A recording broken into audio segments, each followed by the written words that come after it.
Up next on Crime Watch, using technology to make streets safer. We'll show you the high-tech tools Chicago police are using. A new police team armed with new high-tech equipment is putting the brakes on one of the deadliest killers in Chicago, excessive speed. That's our cover story for this edition of Chicago Crime Watch.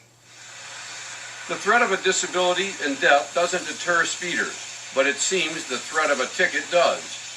Now, a new team of officers targets city streets with high accident rates. It's called the Target Traffic Team, or T3. The results have been phenomenal. They have literally written hundreds of speeding tickets in the district, not as a revenue generator, as a way of generating safety throughout the neighborhood based on citizens' complaints.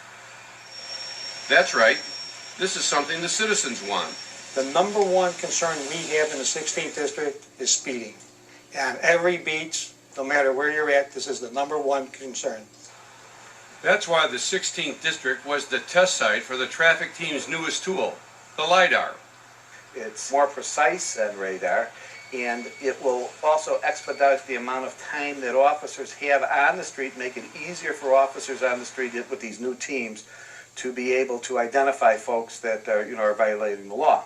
The LiDAR uses a laser light as opposed to a radar gun, which relies on sound waves. The laser unit has a scope on it with a red dot. And what the officer does, he can put that red dot right on a car, pull the trigger, and instantaneously it will lock in their speed and will also calibrate their distance from you. You're looking right through a scope, you're looking right at the car, you know exactly which one you got. Personal radar detectors are rendered useless. What it's looking for is a sound frequency, which the LiDAR is sending out a light signal. T3 consists of 3 teams of officers, each headed up by a sergeant. We're always monitoring traffic laws within our city. But again, with the new technologies coming out, we took a look at that and we tried to see how we could blend that in with our current strategies that we're using now. And we decided this would be the good way of doing it, to come up with this team and put it on the street. This was from the ground up, brand new unit with fresh training, fresh officers, fresh equipment, a whole new thing. The traffic unit decides where T3 will be assigned. Not just statistical data, anecdotal data that we would get from district commanders, from CAPS meetings, citizens at CAPS meetings, and from aldermen who would funnel the information through the commanders to us. Then we could go out there and serve to supplement the districts. T3 works in a group. One officer operates the LiDAR, other officers wait in their squads nearby. When the laser pinpoints a speeder, the car's description is radioed to the waiting officers, and the driver is stopped. This way, an officer could position his equipment on a main artery like Cumberland Avenue or Irving Park Road. He could observe and gauge the speed of hundreds of vehicles within a 5-minute period. We've been on the road for 19 days. We've issued over 1,300 speeding tickets with the LiDAR. These aren't tickets for people going just a few miles over the speed limit. We have had significant people going in excess of 40 or 50 miles an hour over the limit. One individual was actually going 105 miles an hour on a motorcycle.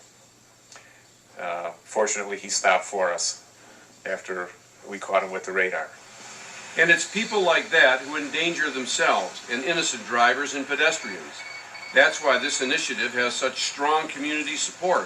One of the residents actually came out with a lawn chair, sat out in front just watching us, and the other neighbors came out, they were clapping for us. All right, they got another one. Neighbors and citizens actually stop, come out of their house, and beg us not to leave. They say, can you please come back tomorrow, that they've seen a noticeable effect on the traffic and the speeds that cars are going after we've conducted one of these missions here.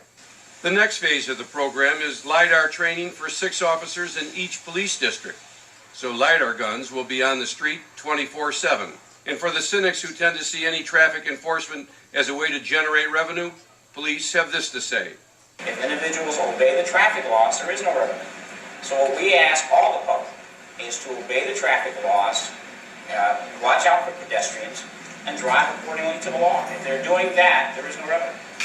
Again, if you have problems with speeders in your community, The best way to convey that message and request the help of the T3 team is to go to your beat meeting and share your concerns with your local police district.